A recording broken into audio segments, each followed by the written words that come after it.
Hey YouTubers, you're back again with rcmike and Brian. What we're going to do today is start part 2 of Swamp Wrath.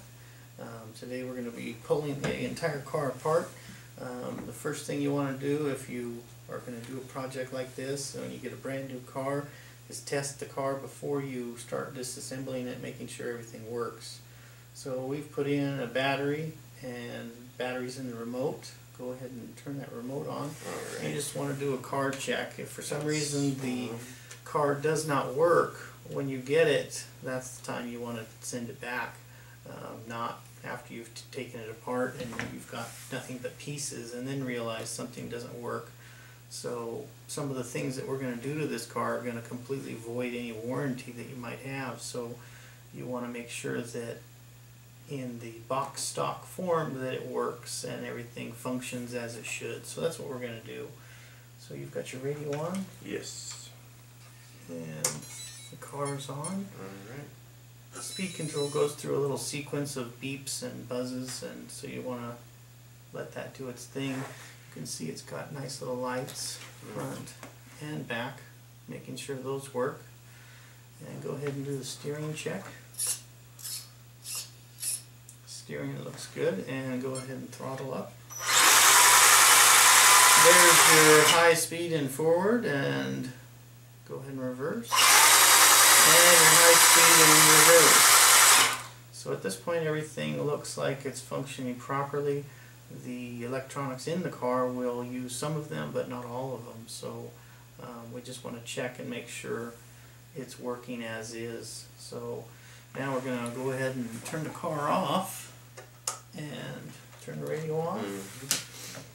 And at this time we're going to start disassembling the entire car. In this segment we're going to fast forward through the disassembly so you can see what the car looks like as it comes apart. We're using a drill to take apart all the panels.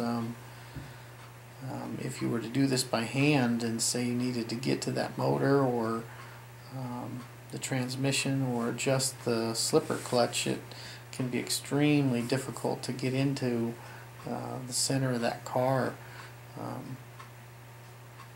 Brian's using a power drill to take out all these screws, and you can see we've got all the body panels off, and we're still not down to the transmission or the motor or the slipper clutch at all. In most cases you have 4 body pins that will pull the whole top of your body off or shell. The actual Wraith has got multiple screws to remove so that you can remove the tube chassis off of the top of the car. And to do this by hand would take about 25 minutes just to get the panels off. The top off. Yeah, it's extremely difficult to work on.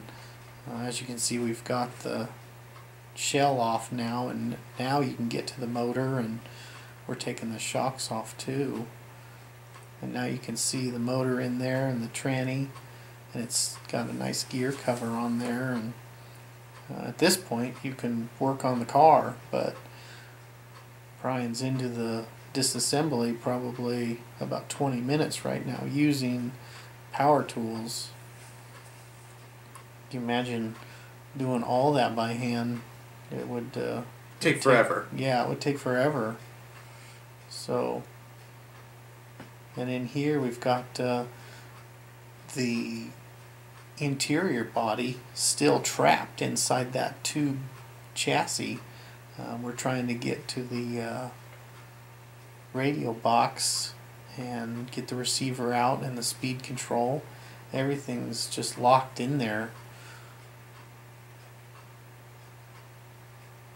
We're using a little skill drill. We'll do a little video on that drill. It's a really nice drill, variable speed, 2-speed transmission on that drill. We have a few of those. Those are really handy to have when you're working on these things, especially this car when there's so many screws. So in any event, we'll get back to the video. Did you give me a soda? Yeah. Here you go, buddy. What we have here is the rest of the body parts. They've all been taken off. Here's the stock motor. It's a 20-turn motor. The hood. We've got the steering servo here. The 4 shocks.